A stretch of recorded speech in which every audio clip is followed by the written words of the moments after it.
मेरे प्यारे अंधभक्तों, जिगर के टुकड़ों, मस्जिदों के सामने मुजरा करने वालों, मेरी एक कहानी सुनो।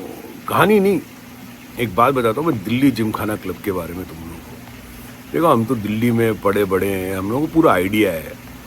हम फौज के भी क्लबों में जाते हैं, ठीक है, और हम खुद भी क्लब के मेंबर हैं, कई क्लबों के मेंबर हैं इंडिया में। जयपुर क्लब है ना, मैं उसका मेंबर हूँ। उसकी एफिलिएशन होती है। एफिलिएशन समझते हो तुम लोग क्या होते हैं?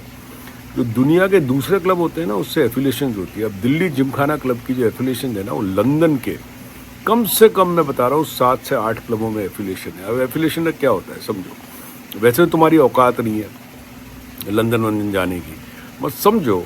लंदन तुम जा रहे हो और तुमको एक रात का रूम का जो किराया है वो 300 पाउंड क्लब में सस्ता होता है। और यहाँ पे एलीट जो होते हैं ना, पावर ब्रोकर्स, पावर प्लेयर्स, वो सब बैठते हैं। दिल्ली जिमखाना क्लब ना, मैं जब स्कूल में होता था ना अनुभक्तों, तब मैं जाता था, तब मैं देखता था ये सब चीज़ें। मुझे याद है सब, 9वीं 10वीं कक्षा में सबको याद रहता है। तो ये 27 एकड़ ज़मीन है ना, ये बिकेगी। और ये कोई, मतलब समझ रहे हो ना, जिन लोगों ने किसानों की ज़मीनें हथिया ली, जिन लोगों ने पहाड़ हथिया लिए, जिन लोगों ने एयरपोर्ट हथिया लिए, जिन लोगों ने तुम्हारी रेलवे हथिया ली, वो 27 एकड़ ज़मीन जो कितने की होगी तुम लोगों को आइडिया भी नहीं है। आइडिया भी नहीं, तुम्हारा गांव का गांव बिक जाए यार, इतने की होगी 27 एकड़ ज़मीन। पूरा गांव का जो मूल्य है ना आज की तारीख में, समझो उत्तर प्रदेश का कोई गाँव है। वैभव सूर्यवंशी जिस गाँव से आता है ना, समस्तीपुर, समझो बिहार का, पूरे गांव की जितनी कीमत होगी ना, उतनी 27 एकड़ ज़मीन की कीमत होगी दिल्ली के अंदर आज की तारीख में। अब ये खेला तो खेल दिया सिक्योरिटी और उसके चक्कर में, मगर इसका होगा क्या? इसमें बड़े बड़े अपार्टमेंट बनेंगे, पता नहीं कोई कन्वेंशन सेंटर बनेगा, 100 करोड़ में अपार्टमेंट बिकेंगे।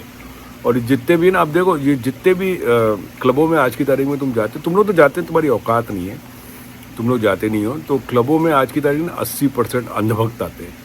अभी जब इन लोगों के सर पे पड़ी ना, ये कोर्ट भाग रहे हैं उसको रोकने के लिए, स्टे ऑर्डर लाने के लिए, कि सरकार ने जो कहा है कि हम इसको हथिया लेंगे, उस पर स्टे ऑर्डर लाने के लिए।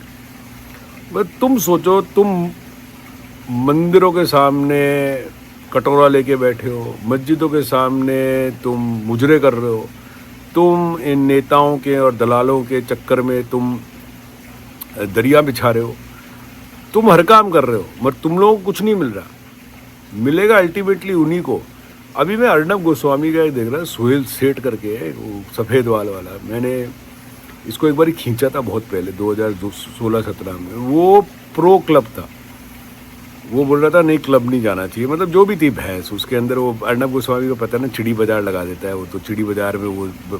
पर जब यहाँ ये पावर ब्रोकर जो इनका काम आता है ना, दिल्ली जिमखाना का 27 एकड़ बीच में क्लब आ रहा है, जहाँ पे बाहर अगर तुम किसी रेस्टोरेंट में जाओगे, समझो अच्छे रेस्टोरेंट में गए, तुम लोगों को मुर्गे की प्लेट, ये होता है बटर चिकन तुम लोगों को मिलेगा 20-25 2000 5,000 रुपये में। और क्लब के अंदर तुम्हारे को वही ना सब्सिडाइज रेट में मिलता है। तुम ये देखो कि तुम लोगों को कितना रगड़ा जा रहा है, तुम लोगों को समझ नहीं आ रही है। और तुम लोगों को रगड़ रगड़ के तुम लोग कुछ नहीं करने वाले, तुम लोग रेलवे ट्रैक पे हगते ही नजर आओगे, आज नहीं तो कल। समझ में आ रही है बात मेरी? ये दिल्ली जिमखाना क्लब का जो पूरा जो केस चल रहा है ना, ये बहुत लंबा है, लंबा खेल खेला गया है। इसके अंदर 27, मेरे हिसाब से 1 एकड़ ज़मीन की कीमत, जहाँ पे आज की तारीख में दिल्ली जिमखाना है, कम से कम 20-25-50 करोड़ तो होगी 1 एकड़ की, पता नहीं मुझे इससे ज़्यादा। अब 27 एकड़ तुम समझ लो क्या लंबा खेल खेला है। और फिर इलेक्ट्रोल बोर्ड में जाएगा, समझ में आ गई? उसका ऑडिट होता नहीं है, तुम दरिया बिछाते रहो, तुम मस्जिदों के सामने मुजरे करते रहो, तुम नंगे पुंगे घूमते रहो, तुम्हारा कोई लेना देना नहीं। जिन लोगों को पैसा कमाना है वो पैसा कमा जाएंगे। तो 27 एकड़ ज़मीन जिसके हवाले जानी है वो हवाले चले जाएगी। समझ में आ रही है बात? तो भैया दिल्ली जिमखाना, जो लोग शुरू से दिल्ली में रहे हैं ना, वो जानते हैं दिल्ली जिमखाना की अहमियत क्या है। ये लोग सब न्यूज़ में बता रहे हैं 30 साल 40 साल मेंबरशिप के लगते हैं। जहाँ तक मुझे याद है ना, 100 साल लगते हैं। आज मैं अपने पोते की मेंबरशिप करूँगा ना, मेरा पोता 30-40 साल का होगा ना, तो उसको जाके मेंबरशिप दिल्ली जिमखाना में मिलेगी। ये मैं 20 साल पहले की बात कर रहा हूँ।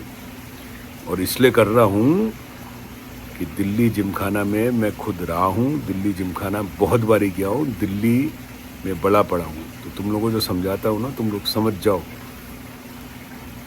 तुम लोगों के घर बार नहीं, तुम लोगों की पतलूनें बिकने वाली है। तुम बिक चुकी है वैसे तो, तुम कच्छे में नजर आओगे, नंगे। ठीक है।